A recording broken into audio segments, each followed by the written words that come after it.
Hello everyone, I'm Sally Jenner and I work at Alchemmy Consulting. I'm Director of Transport and also look after the People and Change Centre of Excellence. I'm really delighted that Claire Brumby has joined us today and we're here to talk about leadership. So Claire, welcome to Riverside House. Hi Sally, thank you for inviting me along today. You're really welcome. Just really interested, could you just describe a little bit about where your leadership journey started? Oh gosh, so I guess it started back in the 90s really, when I was in hospitality, sort of in my late 20s working in hospitality. So that was when I started in leadership, so I've had quite the journey, mainly in an entrepreneurial way, launching my own businesses and doing various things, and obviously now as a coach, speaker and facilitator, it comes into play in a lot of what I do in my professional life now. So yeah, quite the journey. Great. So obviously we've been through quite difficult times in the last few years. How have you seen leadership change from your experience? Obviously we've got a lot of change. I think the key thing is we've got a lot of change thrust upon us, one after the other, after the other, after the other. So we've had the pandemic, and then we've obviously got the cost of living, we've got increasing cost of goods and everything that's going on right now. So I think leaders are having to really dance fast around the changes that are happening. And I think a great leader can utilise a lot of skills to help navigate through that landscape at the moment. So that's led me really nicely to my next question. So if I said to you, what do you think are like the three key attributes that you'd, I guess, single out in light of that backdrop you've just described, that you think are really critical for leaders to have, what would you say they are? I'd say, first of all, I think it starts with being self-aware. So I think a great leader is truly, truly self-aware, because then we can branch further from that once we've got our own self-awareness. I think vulnerability and having the courage to show that vulnerability is really, really key. Growth mindset, all of these soft skills really, I think, are coming more into the fore. And I think the more as leaders we can embrace those, and I think the more people can really get on board with those, I think that's going to really enhance the leadership journey. How about you? What would you say? Well, I mean, it's slightly, it's just a great coincidence, because my two things that I actually wrote down when I was preparing for this is about self-awareness. I think the more comfortable you get with who you are and what you genuinely do well, the better it is, because then as a leader you know the skills you need to put around you. The second thing actually was vulnerability, which I think I learned probably a bit later in my career, but it is okay to say, do you know, this is untested charted territory for me. I don't really know what we're going to do. And I've sort of seen the response to that. But the third thing I think I would probably pick up is I think I'm a better leader when I don't know the answer, because it forces me to be more of a coach and more inquiring. Whereas I think the danger is when you think you know, you can get into telling. I think to have the approach of really looking at other perspectives and going with the approach of, okay, so what doesn't work in this situation? And also, what is the even better if? So I think if we look at what can't work, what maybe doesn't work, bringing other perspectives in, and also seeking that even better if, so we can continue to have, development of ourselves and of the situation and of the team and of the organisation, that all ties in. Yeah, it's a great point. And I guess you've done obviously a lot of leadership development speaking. I'm really interested to understand whether or not you think leadership training is as relevant in the boardroom as it is to your frontline teams. Do you know what? I think it's more relevant than it's ever been, and I think it is super relevant. At the end of the day, in an organisation, it's people. So we have to take care of the people so I started out in my really early career at the age of 15 as a pot wash and, KP in a kitchen. So, it's absolutely important, because then we get that cohesiveness, we get that trust. Trust is a massive thing. So if we get everybody on the same page, we need to do that. So absolutely, from the shop floor, as it were, right to the boardroom, it's super important to have that running right through it. I really do believe. Yeah, and obviously you've just recently worked with us on one of the big UK airports, where we brought the leadership aspect in as a sort of extra layer within the work that we were doing.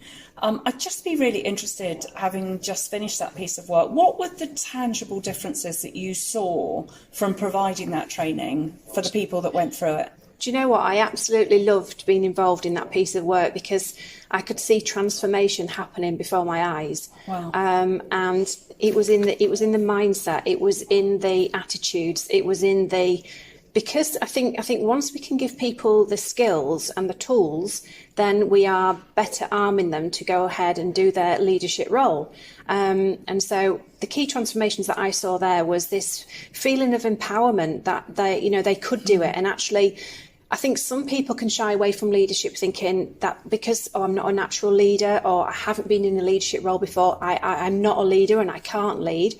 Well, I absolutely don't believe that. I think everybody has got some skills within them, and once we can give them more skills, that's when we can see more transformation coming through. So what I saw with my own eyes there as the training was, being delivered and the implementation was happening, it was a true transformation of inner resilience, confidence, that mindset, growth attitude, and you could see it playing out in the day-to-day, with the feedback that was coming back when I would bump into some of the delegates, throughout the week, throughout the month that I was there, they were changing their language and how they were approaching certain members of their team and also their roles. So yeah, it was transformational. Yeah, really rewarding, isn't it, to see that? And I think that behavioural change is the bit that I get so much joy from, because I think it is, it's one thing to be technically competent, but it is really quite another to be able to really learn the master of leading and managing other people. And it does come more naturally to some rather than others.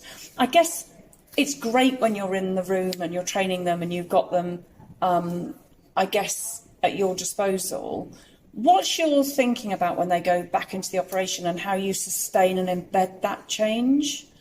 Well, I think if you've delivered the training in the way that really lands with them, then that's half the battle. But I think the true change for the organisation comes after, when it's then got embedded. And I think we embed that, by making sure that they've got tools to continue on with. So they understand what these soft skills are. They understand how they can, continue on their leadership is a journey. It's never an end destination. So it's like tomorrow, hopefully, you'll be a better leader than you were today, and then next year and next week and next. Do you know what I mean? So I think it's really making sure that those tools are in place so they can then continue. And it's about igniting that passion in them. Really, once that passion's ignited and they understand their capabilities, and they've been, illuminated to them that they have got these skills and they can develop on them. I think that's how it can then continue and grow, because that's where the true magic is going to happen. Yeah. When it's embedded in the organisation and being valued. Totally. Because that's the other thing for me about getting it right from boardroom to front line is if you've got your senior teams that really respect the importance of leadership and great management, then that will be rewarded through the performance management system, the reward and recognition system, and that just becomes the way that we do things around I think here. It's about really remembering at all times that organisations are built with people. People. Yeah, it's such a good point. We're humans, we're people. Yeah, I always remember a brilliant phrase about we're human beings, not human doings. Yes, and it's true. And that has always stayed with me because it is so important, isn't it? And that classic comment of people don't remember what you've said, where you said it, how you but make they'll them remember feel. how you Totally. make them feel. Exactly. And I've had people like that, throughout my career who I can't necessarily remember the occasion or the instance, but I remember the feeling that I took away from that encounter. And I think that's true power. That's a true, authentic, powerful leader there. Yes, I love hearing you say that. Yeah. So just one final question, I guess, is if you were talking to someone that was just about to start their leadership journey, right at the beginning of their career, what would you say to them, knowing what you now know? I would say always hold on to you.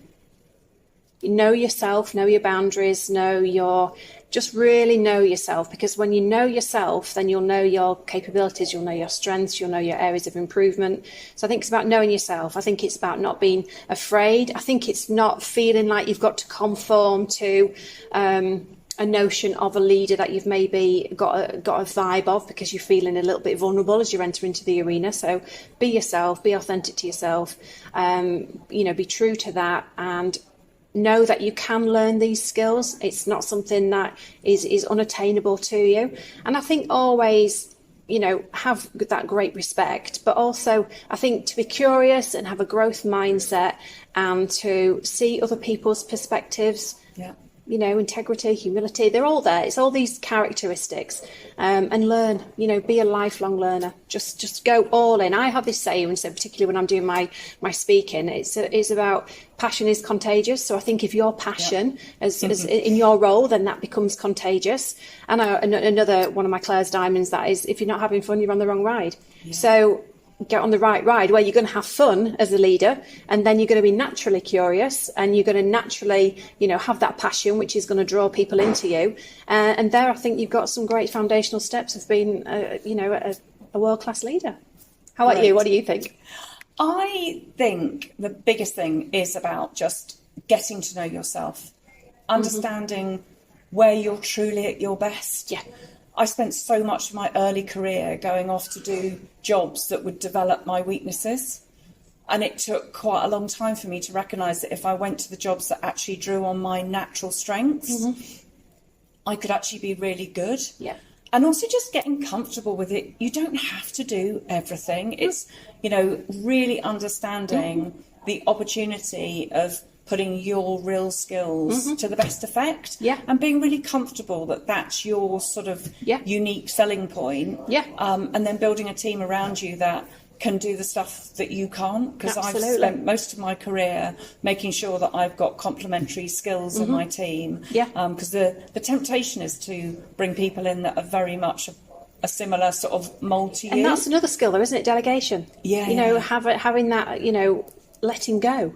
Yeah. And understanding you're not going to be the best at absolutely. Anyway, who would want to be the best at absolutely everything, Yeah. Know your skills and own them. The biggest, I guess, bit that I learned that was quite hard for me to learn was about recognising when you've got really super talented people in your team and not being threatened by them, but giving them the space to grow. And I always said that the greatest compliment I could ever have would be to work for someone that worked for me. And I have done that twice in my career. And I guess that's the thing. You've also got to have confidence as a leader to let people around you really grow and thrive. You have, but again, if you're self-aware and you're solid in your own abilities, then you're going to have that confidence anyway. Yeah. So you come back to that foundational self-awareness, don't you? And having, being comfortable in your own skin and owning that. Yeah.